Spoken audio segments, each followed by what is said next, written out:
ስለማዲንጎ አፈወርቅ ባለቤት የምለው አለኝ ብለሽኛል። አዎ እንግዲህ ማዲንጎ አፈወርቅ ባለቤት ሮዛ ግዛው ባራለች ዲቦራ እናት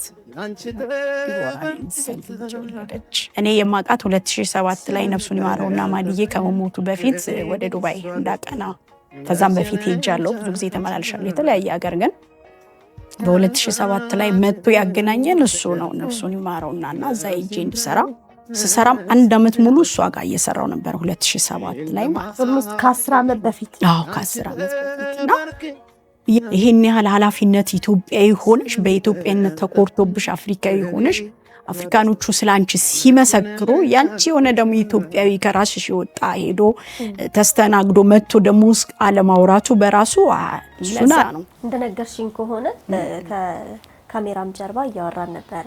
እንደው ከተመልካቾች ጋር እኩል ልስማ ብዬ ነው እንዳዲስ እየሰማታለሁና መልካም ነገሮችን አንስተሽልኝ ነበረ።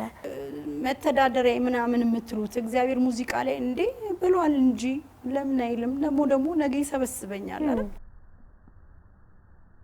ዘፈኑ በኋላ ሰርቼ ደግሞ ከጨረስኩ ደግሞ ለምዬ ማርያም ለኪዳነ ምሕረት ለእንጦጦ ዘማሪ አድርጊኝ ብያታለሁ። እንግዲህ ያው ጊዜውን ጠብቆ ሲፈቅድ ነው እግዚአብሔር። ዝም ብለን ተነስተን ዘማሪ ሆነሽ እንደመመለስ የለብሽም አሉ ወደ እምነት ከተገባና ደግሞ እንደገና የምትመለሹ ነገር እሱ ስለማይሆን ጠቅለል አድርጌ እግዚአብሔር ፍቃዱ ይሁን ካልፈቀደ አይሆንም።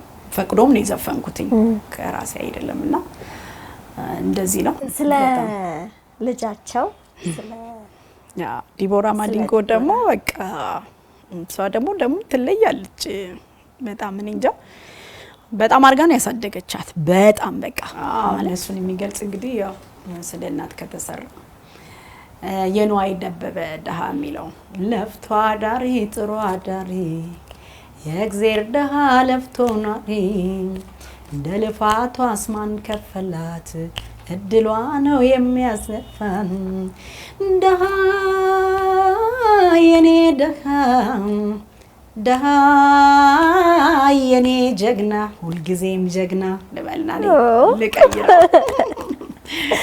ጀግና የኔ ጀግና የኔ ጀግና የኢትዮጵያ ጀግና ዋው የኖሩ እህቶቼ መቼም ቢደወልላቸው እያንዳንዱ እያለቀሰ ነው ስለሷ የሚያወራው። ሚዲያ ላይ አልወጣም እንጂ ስለሷ ጋርድ ብቲ እንዳልኩሽ ነው ጋርድ ዳንሰኛ ምን ኤቭሪ በቃ እና ዜጎቹ ግን በጣም ማንንም አይፈሩም።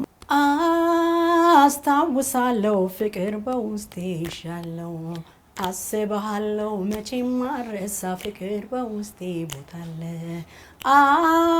አስታውሳለሁ ፍቅር በውስጤ ይሻለው አስበሃለሁ መቼም ማረሳ ፍቅር በውስጤ ቦታለ አልችልም እኔ ስልረሳ ተዘግቶ ቀልቤ ለፍቅር ተኝተ ካንጀት ከሆዴ ጨምሯል ብሷል መውደዴ ናፍቀዋል እናት አባት ከሁሉም እኔ ባስኩል ናፍቀዋል እህት ወንድም እኔ ግን ስፍስፍ አልኩል ሃሎ አዲስ አበባ አዱ ገነት የኔ ናፍቆት ስትለይማ ሆዴን ባርባር ይለኛል ናፍቆቴ ብሷል